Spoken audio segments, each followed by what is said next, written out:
December, as the fight for Leyte approached its climax, San Pablo became an important supply base from which various combat units proceeded to nearby jungle fronts. Prominent among these units was a parachute infantry regiment, whose staff was here briefed by its commanding general before pushing onto the trail. In New Guinea, these men had been given additional training to prepare them for more flexible use in jungle combat. Also charged with high responsibility were pilots of a liaison squadron. In terrain where vehicular traffic was impossible and cargo planes couldn't land, the success of our campaign depended largely on the ability of these men in small planes to carry food and medical supplies, ammunition, key personnel, and wounded in and out of almost inaccessible places. When these troubleshooting box kites first started operating in the field, no one seemed to know what to do with them or what a liaison squadron was for. Used them mostly for observation and courier service of lesser importance. But as their pilots added daring voluntary exploit after exploit to the record, they came to be viewed with value and respect. From San Pablo, this run took them to frontline fighting at Manarawat, a few short airline miles to the west. The outpost had been established under great difficulty, much of the surrounding area having been recaptured from repeated enemy counterattack. This camp of parachute tents was a perimeter, beyond whose border mines and booby traps guarded against Jap treachery. The strip of Manarawat, opened December 3rd, was only 150 yards long when the first L-4 made its highly dangerous landing. From then on, supplies kept coming in.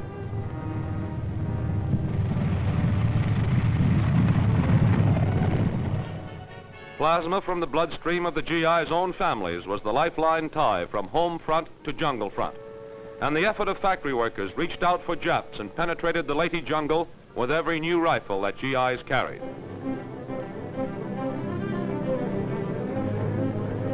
Now, parachute jumps were a commonly accepted means of arrival here. But just a short while before, on November 30th, the executive officer of the same parachute infantry, now working its way overland, had been the first to jump from a liaison plane to join advance elements of his outfit. After the strip was started, with tools dropped from liaison planes, a platoon of engineers jumped to assist in extending and improving the strip. A platoon of infantry was jumped into the strip for local defense, and subsequently varied personnel, including medical men. In these risky maneuvers, each man was on his own, and the sum total of accomplishment was added from every man's contribution.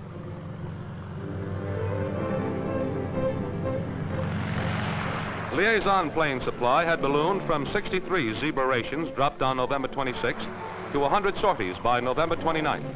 And this activity increased until the delivery of supplies reached a day's peak of 18 tons. Not even a Jap paratrooper attack on San Pablo Strip stopped this flow. Under fire, damaged planes were made serviceable, and liaison missions continued. This was the spirit that kept well-supplied patrols moving out to track down the nips. Supply by C-47 came from Tacloban Strip. Free drops were largely 10-in-1 rations. This method was used extensively to deliver materials in quantity: food, munitions, medical supplies.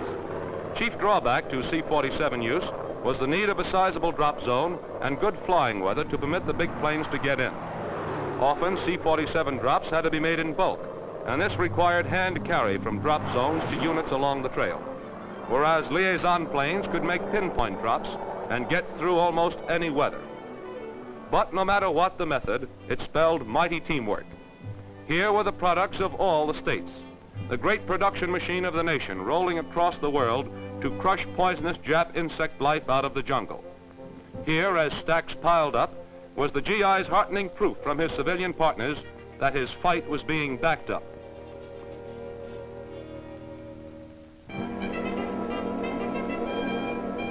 And there were other unmistakable signs that he was not forgotten. Contact with home was one service to troops that the Air Force always made first priority. That old black magic. Carabao pack trains to supply the men at the spearhead of the drive were potent reminders that jungle-type warfare, with its attendant obstacles, was a far different affair than the mechanized war in Europe. To the men about to fight, prayer, too, is a weapon, and church services represent a home influence that's steadfast and inviolate despite every effort of the Axis to destroy it. Here in common thought, all classes, races, and denominations resound their true unity. After services, the Carabao trains prepared to move out, with staunch Filipinos giving them invaluable aid. And even to the youngest 8-year-old driver, common lot was amiably shared. There were no shortages here, and each GI made sure he had plenty of stuff to deflower plenty of wicked little lotus blossoms. The GIs leaving with this caravan knew the kind of enemy he faced, and every patrol was reminded as it moved past the hospital area that it had a lot of scores to settle. Scores of wounded who would be well again because self-sacrificing medical men, sharing the hazard and hardships, were giving them immediate treatment and skillful care under incredible hospital conditions. Knowing this, a man could be wounded, yet smile.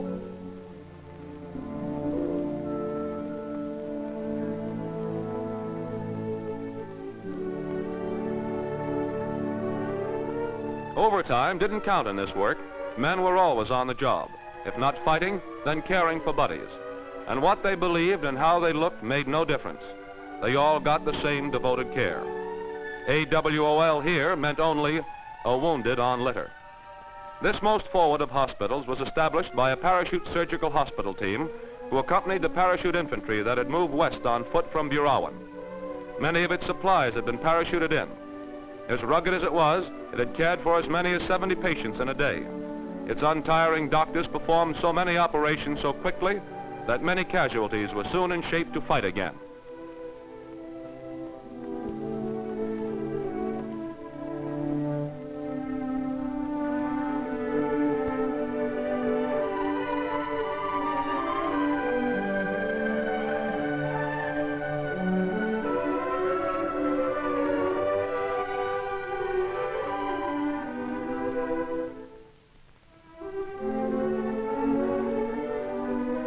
The Carabao returned from supply trips laden with wounded. To the soldier transferred from the European front, this was perhaps the most impressive example on how different were methods in this jungle theater, how one made the best use of whatever was at hand.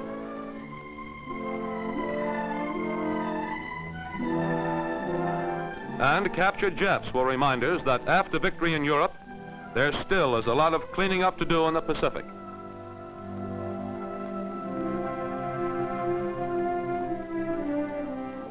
Faring badly enough now, the one question Japs wish they could answer is what will become of them when the tremendous Allied weight in Europe is shifted totally against them.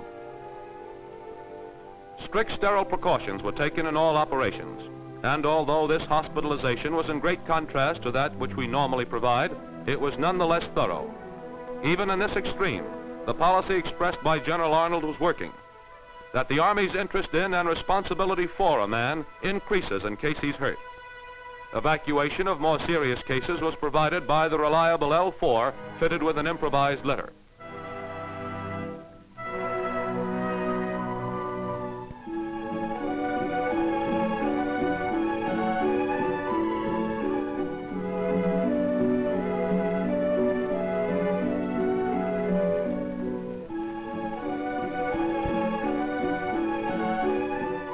Casualties relaxed, secure in the knowledge that they were in competent hands, and that everything possible would be done to bring them safely back to normal. This now was the supreme function of the liaison plane, getting a wounded man back.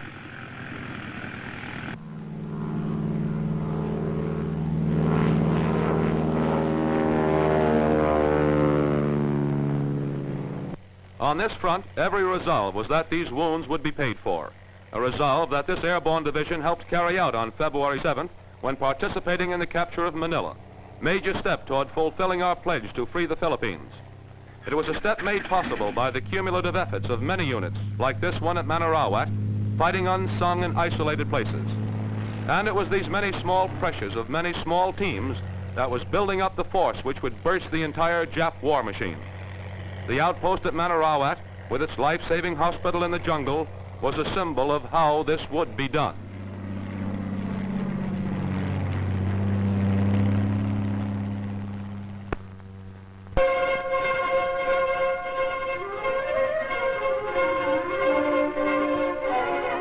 In the midst of Jap-held territory on Mindanao, a rescue station at Dipolog provides refuge for downed airmen. This radio lieutenant, Bataan veteran who has eluded the Japs for 3 years, has saved many gas-starved or crippled planes and their pilots with his safe-to-land code. Filipino guerrillas help camouflage the planes, protect the flyers, and give them medical care until they're rescued. Through long, bitter experience, often in Jap prison camps, the guerrillas have fought with courage and faith toward the day when they too, and all the Philippines, will be rescued from Jap domination. Eagerly, they help us where and how they can, improvising with whatever they have. And the bolo that rolls Jap heads is also used to seat a demijohn in which to transfer gas from the wing tank of a wrecked plane into the empty tank of a stranded plane.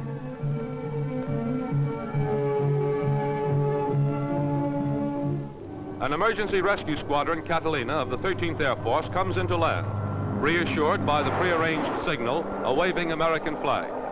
Whenever these amphibious cats or Dumbos are in the vicinity, the radio lieutenant uses his transmitter, salvaged from a downed Zero, to request a pickup.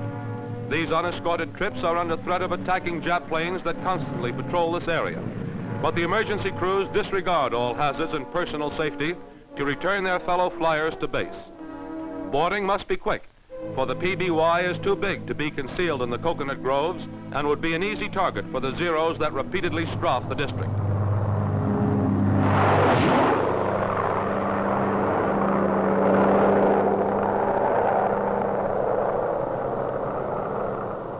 Sometime later, a C-47 of the Emergency Rescue Squadron gets the Old Glory sign to land. This supply plane, the first unarmed and unescorted C-47 to come into this enemy-held territory, brings a load of gas in response to growing needs as increasing numbers of fighters low on fuel find haven here.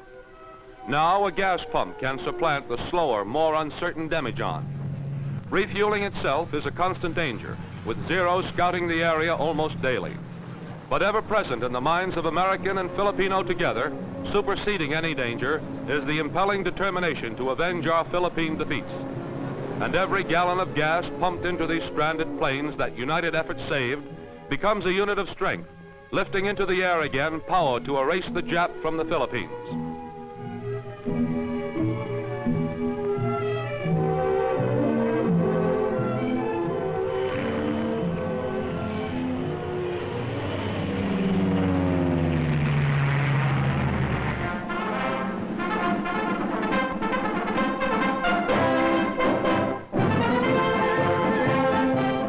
Completing 2 years of island hopping from New Caledonia to Morotai, the 13th Air Force celebrates its second birthday on January 13, 1945.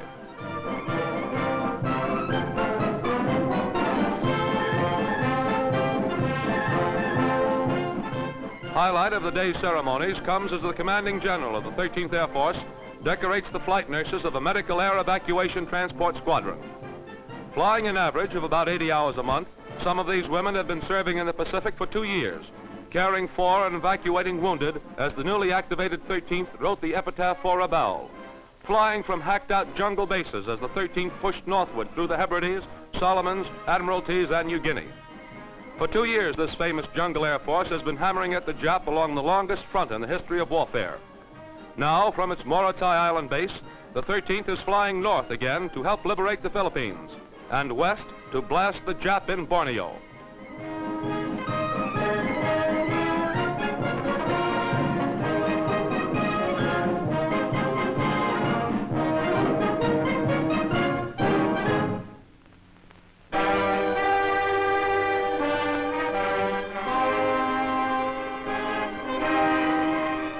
On November 27th, 14th Air Force bombers struck at Ho Chi, Jap-held communication center on the Guangxi-Guizhou rail line, as advancing Jap forces pounded toward Chongqing.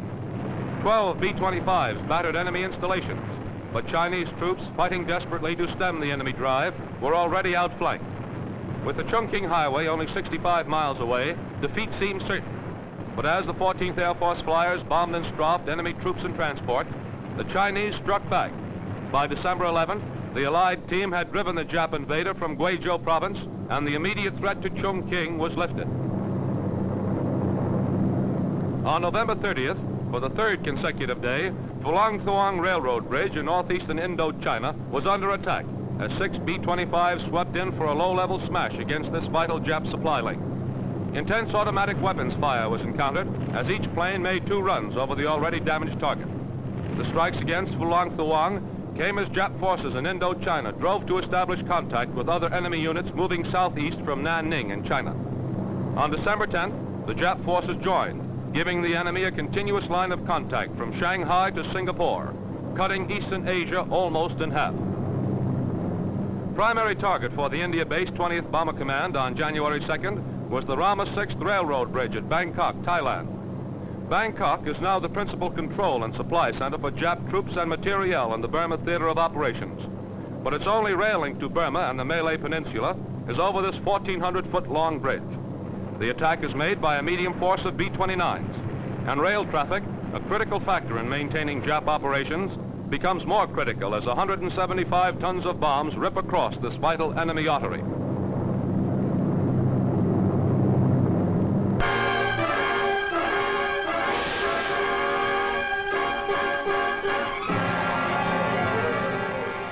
On November 27th, heavy bombers flying against the rail junction town of Offenburg in southwestern Germany encountered no air opposition. But in 2 air battles during the week, the enemy sent up 1,550 planes in a futile effort to protect similar targets. Those targets were bombed as planned, and the dwindling Luftwaffe lost 227 planes.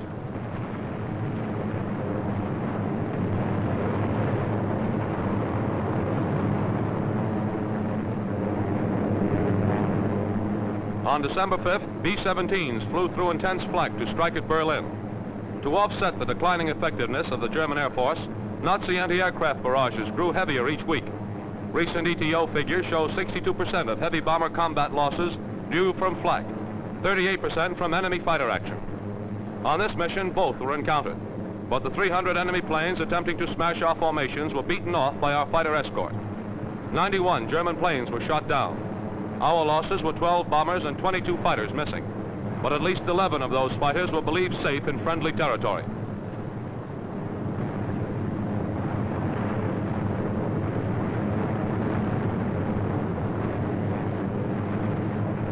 A smoking fortress goes down, part of the price we pay to bring destruction to the heart of the Nazi homeland.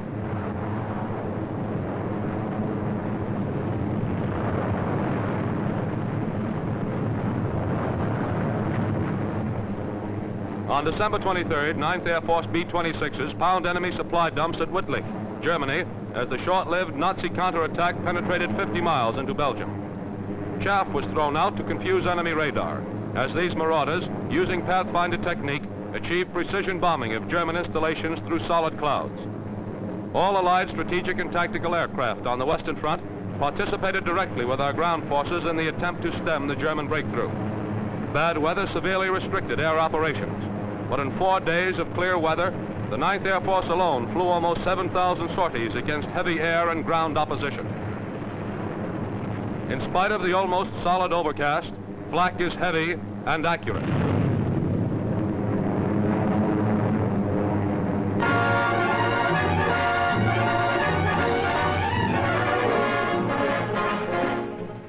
Gunsight aiming point cameras record fighter kills and a fine example of deflection shooting.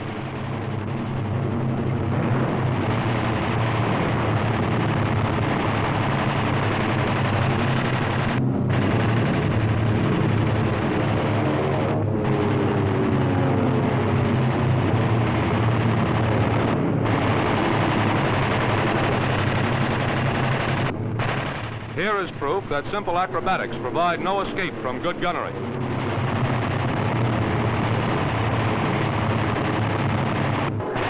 Laddering wastes ammunition is an error to be avoided.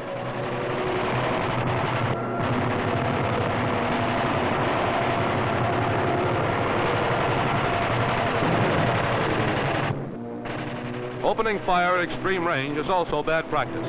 Bullets won't destroy an aerodrome. This pilot finally does a good job, but needlessly expends ammunition, which might better be conserved for unforeseen events.